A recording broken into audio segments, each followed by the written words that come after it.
বাংলাদেশের রাজনীতির ইতিহাসে কখনো কখনো এমন মুহূর্ত আসে যখন একটি দল যেন আকাশ থেকে নেমে আসে।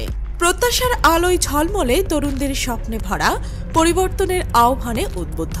গত বছরের জুলাইয়ের স্বাধীনতা আন্দোলনে ঠিক এমনই এক দল জনমানসে এসে জুড়ে বসেছিল, নাগরিক পার্টি।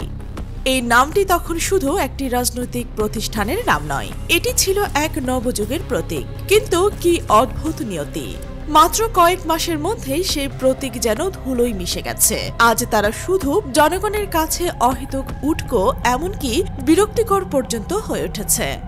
এই পতন হঠাৎ করে আসেনি, এটি ছিল এক ধীর কিন্তু নির্মম প্রক্রিয়া, যেখানে একটি পদক্ষেপে তারা নিজেদের ভিত্তি কাঁপিয়ে দিয়েছে, আদর্শ থেকে বিচ্যুত হয়েছে, আর শেষ পর্যন্ত জনগণের আস্থা হারিয়েছে।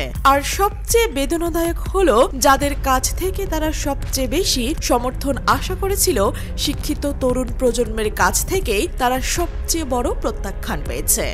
ঢাকা, রাজশাহী, জাহাঙ্গীরনগর, চট্টগ্রাম বাংলাদেশের 4 প্রধান বিশ্ববিদ্যালয়ের ছাত্র সমাজ যেখানে এক সময় রাজনৈতিক পরিবর্তনের বীজ বপন করেছে, সেখানে আজ নাগরিক পার্টির ছাত্র সংগঠন বাকসাস এর প্রার্থীরা এমন করুণ অবস্থায় পড়েছে যে তাদের প্রতিদ্বন্দ্বী হিসেবে ছাত্রদল বা বাম ছাত্র সংগঠনগুলোকে তো দূরের কথা, এমনকি ইসলামী ছাত্র শিবিরের সাথেও তারা প্রতিদ্বন্দ্বিতা করতে পারছে না। আব্দুল কাদের, বাকের মজুমদার এই নামগুলো এখন শুধু এক ব্যর্থতার ইতিহাস বহন করে। তাদের ভোট শুধু কম নয়, এমনকি এক সাবেক শিবির নেতা তাহমিদ আল মুদাসির একা তাদের সম্মিলিত ভোটের চেয়েও বেশি ভোট পেয়েছেন। এটি শুধু নির্বাচনী পরাজয় নয়, এটি এক আদর্শিক দেউলিয়াত্বের স্বীকারোক্তি। বিশ্ববিদ্যালয়ের প্রাঙ্গণ ছড়িয়ে এখন আমরা সাধারণ জনগণের মধ্যে নজর দেই। এর চিত্রটি আরও নিরাশজনক। জনমত জরিপগুলো স্পষ্ট করে বলছে, নাগরিক পার্টি আর কোনো জনসমর্থন পাচ্ছে না, বরং আশ্চর্যজনকভাবে জেনারেশন জি একটি বড় অংশ জামায়াতে ইসলামের দাঁড়িপাল্লা প্রতীকের প্রতি ঝুঁকে পড়ছে। ইনোভেশন ব্ল্যাকের ভিআইজিটি জরিপেও এই ফল উঠে এসেছে। এই নাগরিক পার্টির দাবি সম্পূর্ণ বিপরীত। যদি তরুণদের দল হয়েও তারা তরুণদের সমর্থন না পায়, তবে বৃহত্তর জনগোষ্ঠীর মধ্যে তাদের অবস্থান কি হতে পারে? উত্তরটি সহজ, শূন্য। কিন্তু কেন এমন হলো? কেন এক সময় যারা পরিবর্তনের বাতাস নিয়ে এসেছিল, আজ রাজনৈতিক মঞ্চে এক উটকো গোষ্ঠীতে পরিণত হলো? এর কারণ শুধু জনসমর্থনের অভাব নয়, এর পেছনে আছে গভীর আদর্শিক ও নৈতিক সংকট। প্রথমেই নৈতিক সংকট। প্রথমেই চোখে পড়ে তাদের ভেতরকার সংকীর্ণতা। নাগরিক পার্টি যেন একটি বদ্ধ দরজার ঘরে পরিণত হয়েছে, যেখানে শুধু ছাত্র শক্তি নামক এক ছোট্ট বলয়ের মানুষই ক্ষমতার আসনে বসেছে। নতুন মুখ, নতুন চিন্তা, নতুন নেতৃত্ব, এগুলোর কোনো স্থান নেই এই দলে। এদিকে কেন্দ্রীয় কমিটির আহ্বায়ক নাহিদ ইসলাম, সদস্য সচিব আখতার হোসেন দুজনেই ছাত্র শক্তির সাবেক নেতা। হাতে গোনা কয়েকজন ছাড়া আর কেউ নেই যারা এই বলয়ের বাইরে। এমনকি বাকসাসের শীর্ষ পদগুলোতেও একই গল্প। আব্দুল কাদের, বাকের মজুমদার সবাই ছাত্র শক্তির সাবেক নেতা। এমনকি ঢাকা বিশ্ববিদ্যালয়ের ডাকসু নির্বাচনেও তারা নিজেদের বলয়ের বাইরে যেতে পারেনি। তাহমিদ আল মুদাসিরের মতো যোগ্য প্রার্থীকে বাদ দিয়ে আসিফার মতো অযোগ্যকে দাঁড় করানো হয়েছিল। ফলাফল যা হওয়ার তাই হয়েছে। এটি প্রমাণ করে যে স্বজনপ্রীতি আর আত্মীয়করণ কিভাবে একটি দলের মেরুদণ্ড ভেঙে দিতে পারে। দ্বিতীয়ত, চাঁদাবাজি। হ্যাঁ, সেই চাঁদাবাজি যা আওয়ামী লীগ আর বিএনপির দীর্ঘদিন ধরে এক শিল্পে পরিণত হয়েছে। নাগরিক পার্টিও সেই একই পথে হেঁটেছে। এখন তাদের নাম শুনলেই সাধারণ মানুষের মনে চাঁদা পার্টির চিত্র ভেসে ওঠে। চাঁদাবাজির অভিযোগে তাদের শীর্ষ নেতা সহ অসংখ্য নেতাকর্মী গ্রেপ্তার হয়েছে। এটি তাদের নৈতিক স্খলনের স্পষ্ট প্রমাণ। দেশ স্বাধীন হওয়ার পর বঙ্গবন্ধুর রক্ষী বাহিনী যেভাবে চোরের রাজত্ব প্রতিষ্ঠা করেছিল, ঠিক একই কাজ করছে নাহিদ ইসলামের নাগরিক পার্টি। জনগণের জন্য কাজ করার পরিবর্তে তারা নিজেদের পকেট ভারী করতে ব্যস্ত।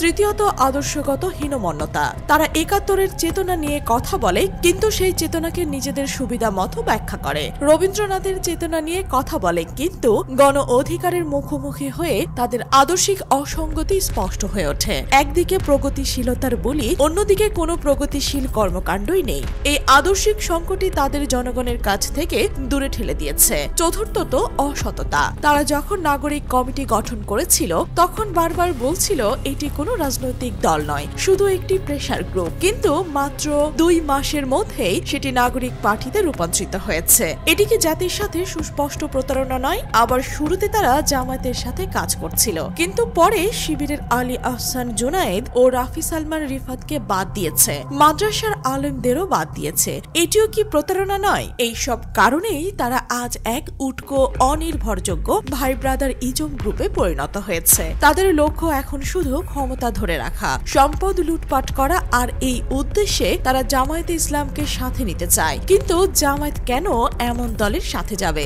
জামায়াতে ইসলামী শুরু থেকে সত্যিকার সংস্কার চেয়েছে। তারা চেয়েছিল ডক্টর মোহাম্মদ ইউনূসকে 5 বছরের জন্য রেখে দেশের আমূল পরিবর্তন ঘটাবে, কিন্তু ইউনূস সরকারের উপদেষ্টারা ব্যর্থ হয়েছে। এই 1.5 বছরে তারা আওয়ামী লীগকে পুনর্বাসন করেছে, ভারতের সাথে সখ্যতা বাড়িয়েছে, আর বিএনপির লোকদের প্রশাসনে বসিয়েছে।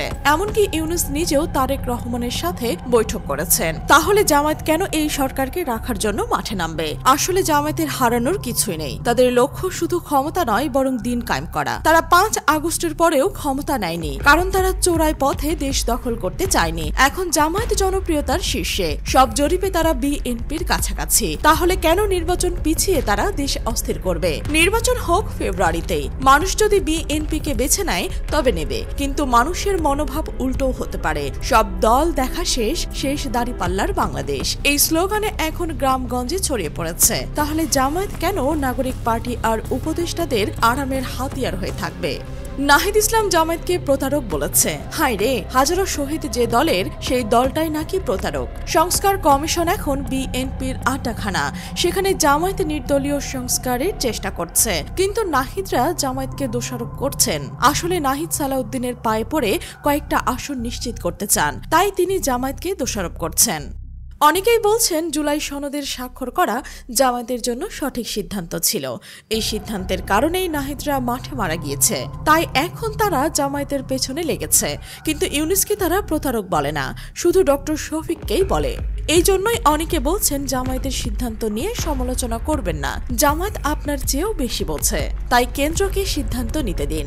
মজলিসের শুরার সিদ্ধান্তে বরকত আছে। জামায়াত শিবিরের উচিত ফেব্রুয়ারির নির্বাচনকে কেন্দ্র করে মাঠে জোরালো প্রস্তুতি চালানো, কারণ জামায়াত এখন বিএনপির চেয়েও বেশি জনপ্রিয়, অনেকেই তা মনে করছেন। মানুষ দাঁড়িপাল্লাকে ভোট দিতে মুখিয়ে আছে। আল্লাহ যদি চান এবার সংসদের ড্রাইভিং সিটে জামায়াতে ইসলামী বসবে, এমনও মন্তব্য করছেন বিশেষজ্ঞরা। দর্শক, আপনার কি মনে হয় জানান কমেন্টের ঘরে। আর এই চ্যানেলে নতুন হলে অবশ্যই সাবস্ক্রাইব করে বেল আইকনটি বাজিয়ে রাখুন, যাতে এমন বিশ্লেষণধর্মী সংবাদ আপনার কাছে সবার আগে পৌঁছে যায়। ধন্যবাদ।